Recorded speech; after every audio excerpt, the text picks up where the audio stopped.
Hello বন্ধুরা, আজ আমি বানাবো একটা নতুন রেসিপি, বোয়াল মাছের ধোকার ডালনা।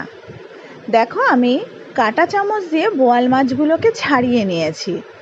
এবার তার মধ্যে দিয়ে দিলাম ভিজিয়ে পেস্ট করে নেওয়া ছোলার ডাল। ছোলার ডালটা পেস্ট করার সময় আমি তার মধ্যে দিয়ে দিয়েছিলাম 5-6টা কাঁচা লঙ্কা আর কিছুটা আদা।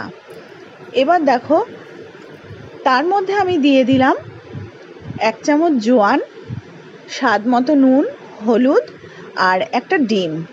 আর ছোলার ডালটা মনে রাখতে লাগবে যে মাছের থেকে কম দিতে হবে। এবার মেখে আমি ফ্রাই প্যানে তেল দিয়ে ওটা ছেড়ে দিলাম। ব্যাটারটা ভালো করে প্লেন করে দিলাম। ব্যাস, এক পিঠটা ভাজা হয়ে গেলে উল্টে দিয়ে আরেকটা পিঠ ভাজা করতে হবে। এবার ভাজা হয়ে গেলে সেটা ঠান্ডা করতে দিতে হবে। ঠান্ডা করে সেটাকে পিস পিস করে কেটে রাখতে হবে। এবার কড়াইতে আমি তেল দিয়ে দিলাম। কড়াইতে তেল গরম হয়ে গেলে আমি তাতে দিয়ে দিলাম জিরে, গোটা গরম মশলা আর কটা শুকনো লঙ্কা।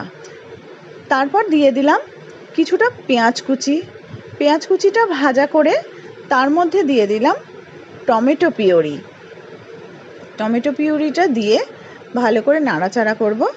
নাড়াচাড়া করে তার মধ্যে আমি দিয়ে দেব মশলাগুলো। মশলা কি কি দিয়েছি দেখো: জিরে গুঁড়ো, ধনে গুঁড়ো, গরম মশলা, হলুদ আর লঙ্কা গুঁড়ো।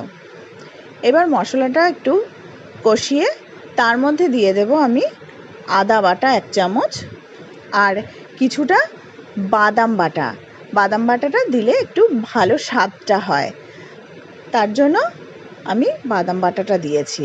1 চামচ দিয়ে দিলাম চিনি, স্বাদ মতো নুন। এবার ভালো করে মশলাটা কষিয়ে নিলাম। কষিয়ে আমি জল গরম করে তার মধ্যে ঢেলে দিলাম। এবার জলটা ফুটে উঠলে আমি ধোকাগুলো তার মধ্যে দিয়ে দিলাম। ভালো করে ফুটলে 1 চামচ ঘি দিয়ে দিলাম। ঘি দেওয়ার পর আমি বাড়িতে তৈরি করেছি একটা মশলা, সেই গুঁড়ো মশলাটা ওপরে ছড়িয়ে দিলাম। সেই মশলাটার মধ্যে আছে জিরে, ধনে আর জায়ফল, জয়িত্রী আর জোয়ান। ব্যাস, তৈরি আমার বোয়াল মাছের ধোকার ডালনা।